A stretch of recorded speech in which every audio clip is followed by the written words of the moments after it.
சிவகாசி சட்டமன்ற தொகுதியில் அதிமுக சார்பில் போட்டியிடும் முன்னாள் அமைச்சர் ராஜேந்திர பாலாஜி தீவிர தேர்தல் பரப்புரையில் ஈடுபட்டு வருகிறார். அதன் ஒரு பகுதியாக தொகுதிக்குட்பட்ட ரிசர்வ் லைன், ஆணையூர், ஐயம்பட்டி, லட்சுமியாபுரம், சசிநகர், சிந்தராஜபுரம் உள்ளிட்ட 20க்கும் மேற்பட்ட பகுதிகளில் சூறாவளி பரப்புரை பயணம் மேற்கொண்டு இரட்டை இலை சின்னத்திற்கு வாக்கு சேகரித்தார். அப்போது அவருக்கு தொண்டர்கள் மற்றும் பொதுமக்கள் உற்சாக வரவேற்பு அளித்தனர். வான வேடிக்கை, கிரேன் மூலம் ராட்சத மாலை அணிவித்தல், பொக்லைன் இயந்திரத்தின் மூலம் மலர்கள் தூவுதல் போன்ற நிகழ்வுகள் தேர்தல் பரப்புரைக்கு திருவிழா தோற்றத்தை அளித்தன. பல இடங்களில் பெண்கள் ஆரத்தி எடுத்து வரவேற்றதும் குறிப்பிடத்தக்கது. அப்போது மக்கள் மத்தியில் உரையாற்றிய ராஜேந்திர பாலாஜி திமுக ஆட்சியை கடுமையாக விமர்சித்தார். கடந்த 5 ஆண்டுகளில் 5 முறை மின்கட்டணம் உயர்த்தப்பட்டுள்ளது எனவும் 1000 ரூபாய் வழங்குவதாக கூறி ஒரு குடும்பத்திற்கு 50,000 ரூபாய் செலவாகும் சூழலை உருவாக்கியுள்ளனர் எனவும் குற்றம் சாட்டினார். சொத்து வரி, வீட்டு வரி உள்ளிட்ட அனைத்தும் உயர்த்தப்பட்டு விட்டது எனவும், கொரோனா போன்று அவசர நிலை இல்லாத போது மக்கள் மீது வரி சுமை ஏற்பட்டுள்ளது. எனவே இதே நிலை நீடித்தால் மக்கள் வீடுகளை விட்டு வெளியேறும் நிலை உருவாகும் எனவும் அவர் எச்சரித்தார். தன்னை எதிர்த்து போட்டியிடும் வேட்பாளர் குறித்து பேசிய அவர், தன் வீட்டு கதவுகள் ஏழைகளுக்காக எப்போதும் திறந்திருக்கும் என்றார். எப்போது மக்களுக்காக உழைப்பவன் என்று கூறி மக்கள் ஆதரவை கோரினார். பரப்புரையின் மூலம் பொதுமக்களுடன் நேரடி தொடர்பு கொண்டு குறைகளை கேட்டறிந்த ராஜேந்திர பாலாஜி வாக்காளர்களின் ஆதரவை திரட்டுவதில் தீவிரம் காட்டி வருவது குறிப்பிடத்தக்கது. திமுக ஆட்சிக்கு 5 வருஷம் முடிஞ்சு போச்சு. 5 வருஷத்துல 5 முறை கரண்ட் பில் ஏற்றிருக்காங்க.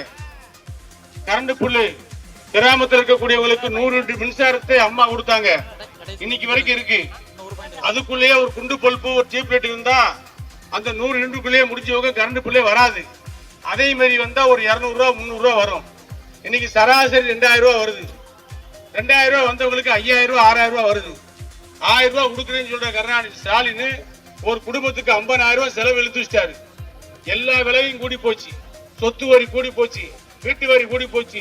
ஒரு இடத்தை விற்க முடியல கஷ்டத்துக்கு. ஒரு துட்டு இருந்தா ஒரு இடம் வாங்க முடியல. அதுக்கு தனியா லட்சக்கணக்கில் பணம் கொடுக்க வேண்டியிருக்கு. வீடு அப்ரூவல் பண்ணணும்னா பணம் கொடுக்க வேண்டியிருக்கு. வீட்டு வரி போடணும்னாலும் பணம் கொடுக்க வேண்டியிருக்கு.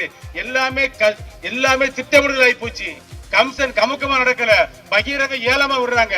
இப்படிப்பட்ட திமுக ஆட்சி நமக்கு தேவையா? இந்த ஆட்சியை தூக்கி எறியணும்.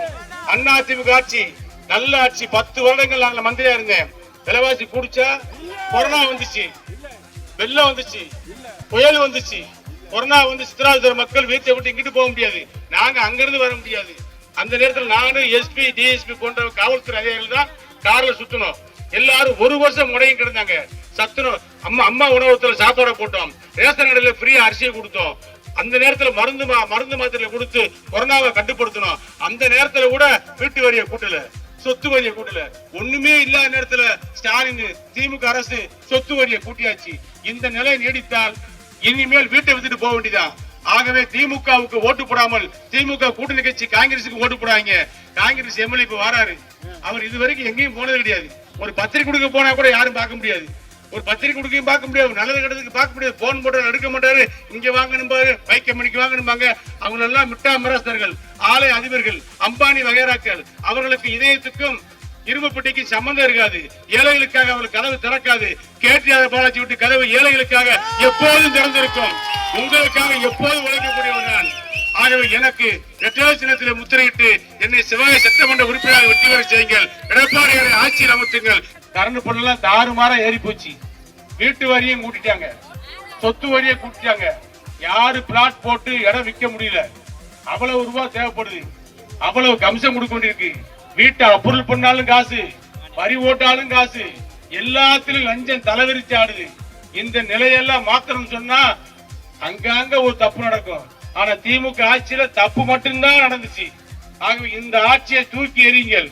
நமக்கு தேவையான ஆட்சி அண்ணா திமுக ஆட்சி, அம்மாவுடைய ஆட்சி, எம்ஜிஆர் ஆட்சி, ஏழைகளுக்கான ஆட்சி, எடப்பாடியார் ஆட்சி அமைவதற்கு நீங்கள் இரட்டை சின்னத்தில் வாக்களிங்கள். அண்ணா திமுக ஆட்சி வளர்ந்தவுடன், எடப்பாடியார் முதலமைச்சராக பொறுப்பேற்றவுடன் ஒவ்வொரு குடும்பத்துக்கும் 10,000 ரூபாய் வங்கி கணக்கில் வர வைக்கப்படும். மாதம் 2,000 ரூபாய் வங்கி கணக்கில் வர வைக்கப்படும்.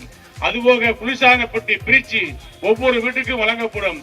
3 கேஸ் சிலிண்டர் வழங்கப்படும். முதியோர் பென்ஷன், விதவை பென்ஷன் 2,000 ரூபாய் உயர்த்தி கொடுக்கப்படும். இது போன்ற திட்டங்கள் எல்லாம் எடப்பாடியார் நல்ல திட்டங்களை அறிவித்திருக்கின்றார். அண்ணா திமுக அறிவித்த திட்டங்களை எல்லாம் நிச்சயமாக நிறைவேற்றி கொடுப்போம். திமுக ஏமாற்றியது. அண்ணா திமுக தாலிக்கு தங்கம் கொடுப்போம் என்று சொன்னோம். சொன்னபடி தாலிக்கு தங்கம் கொடுத்தோம். கருணாநிதி சொன்னார், தங்கம் கொடுப்பது நடக்காத காரியம். தங்கத்தை வெட்டி எடுக்கக்கூடிய பெல்ஜியம் நாட்டில் கூட 1 கிராம் தங்கம் ஓசியா கொடுக்க மாட்டாங்க. தாலிக்கு தங்கம் தரன்னு சொல்லி அதிமுக பொய் சொல்லுதுன்னு சொன்னாரு.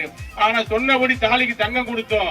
திருமணமாகின்ற படித்த கல்லூரியில படித்த ஏழை பெண்களுக்கு 50,000 ரூபாய் பணம் கொடுத்தோம்.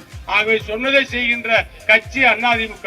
நிச்சயமாக செய்து கொடுப்போம் என்ற உறுதியை சொல்லி உங்களது பொன்னான ஓட்டுக்களை எல்லாம் இரட்டை சின்னத்திலே முத்திரையிட்டு கேடி ராஜேந்திர பாலாஜியாக என்னை வெற்றி பெற செய்யும்படி உங்களை இருகரம் கூப்பி கேட்டுக்கொண்டு